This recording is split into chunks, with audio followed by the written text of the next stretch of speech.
Welcome to my channel knowledge with প্রবীণ।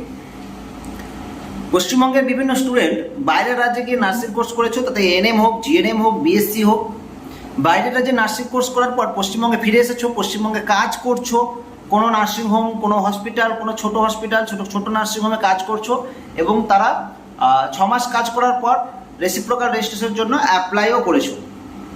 অনেকে apply করেছো, verification date অনেকের চলে এসেছে, ভেরিফিকেশন করতে গেছো, ভেরিফিকেশন করার সময় কিছু একটা প্রবলেম হয়েছে, কিছু একটা ডকুমেন্টসের প্রবলেম হয়েছে, কিছু আপডেট দিতে হবে বা যাই হোক রিজেক্ট হয়ে গেছো, আবার পুনরায় তোমাকে ডেট বুক করতে হবে এবং তারপরে আবার অ্যাপ্লাই করতে হবে।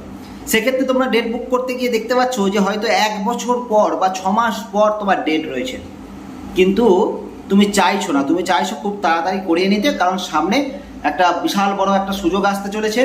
নার্সিংয়ের স্টাফ নার্স গ্রেড 2 পদের যে ভ্যাকেন্সি কিন্তু সামনে ভোটটা শেষ হলেই চলে আসবে, সুতরাং খুব তাড়াতাড়ি করছো, কিন্তু কিছু করারও নেই, রিজেক্ট হয়ে গেছে, ক্যান্সেল হয়ে গেছে অথবা পিছিয়ে গেছে।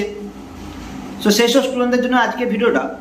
আর আরও বলবো যাদের জন্য যারা পশ্চিমবঙ্গের বাইরে পড়াশোনা করেছো, বাড়ি ফিরে এসেছো, পশ্চিমবঙ্গে ফিরে এসেছো, কাজ করছো, অ্যাপ্লাই করেছো, কিন্তু ডেট পেয়েছো 2025-এ, অনেক পরে ডেট পেয়েছো, অনেক পরে।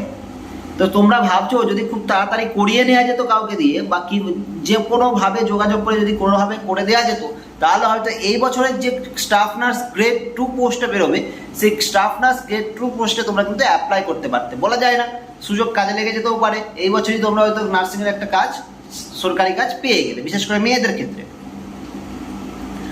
তো তাদের জন্য বলবো, যারা চাইছো যে খুব তাড়াতাড়ি রেজিস্ট্রেশনটা করে নেবো, কিন্তু অ্যাপ্লাই করেছো, ডেট পড়েছো অনেক পরে, অথবা অ্যাপ্লাই করেছিলে ভেরিফিকেশন করতে গিয়ে কিছু প্রবলেম হয়েছে, ক্যান্সেল হয়ে গেছে, রিজেক্ট হয়ে গেছে, অথবা তোমাকে আবার ডেট বুক করতে হচ্ছে বা করতে হবে বা করেছো কিন্তু ডেট হয়েছে অনেক পরে, কিন্তু তোমাদের ইচ্ছা খুব তাড়াতাড়ি হয়ে গেলে ভালো হতো। তাহলে কি হতো না, স্টাফ নার্স গ্রেড 2 পদের যে ভ্যাকেন্সি, সেই ভ্যাকেন্সিটা বেরোলেই তোমরা অ্যাপ্লাই করতে। দেখো, সুযোগ কিন্তু মানুষের কমই আসে, সুযোগ কম আসে, আর সেই সুযোগটাকে ক্যাচ করতে হয়। যদি এই বছর তোমরা অ্যাপ্লাই করো, তাহলে হয়তো তোমাদের একটা চান্স থাকে সঙ্গে সঙ্গে সরকারি চাকরি পাওয়ার। পরের বছর আরও কম্পিটিশন বাড়বে, প্রত্যেক বছর কম্পিটিশন বাড়ছে, এরকম না যে কোনো বছর কম্পিটিশন বাড়ছে না, প্রত্যেক বছর কম্পিটিশন বাড়ছে, তো পরের বছর আরও বাড়বে।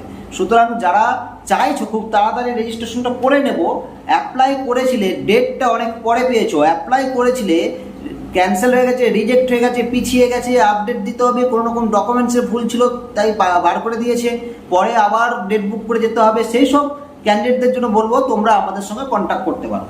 আমরা উইথিন 1 মান্থের মধ্যে তোমাদের রেজিস্ট্রেশন করানোর ব্যবস্থা করে দেবো। ওকে, ফলে কি হবে, তোমারও একটা সুযোগ পাবে, তোমরা ভালোই সুযোগ পাবে, একটা ভালো সুযোগ পাবে। কি সামনে কিন্তু ভোটের পরেই কিন্তু তোমাদের কিন্তু ফর্ম ফিল আপের ব্যাপারটা চলবে। তো জীবনে সুযোগ অনেক আসবে, সুযোগটাকে কাজে লাগাতে হবে, সেটার জন্য হয়তো কিছু টাকা খরচা করতে হতে পারে, কিন্তু সেই সুযোগটা কিন্তু বারবার আসবে না। এই ভিডিওটা এই পর্যন্তই, পরবর্তী ভিডিও খুব তাড়াতাড়ি নিয়ে আসবো।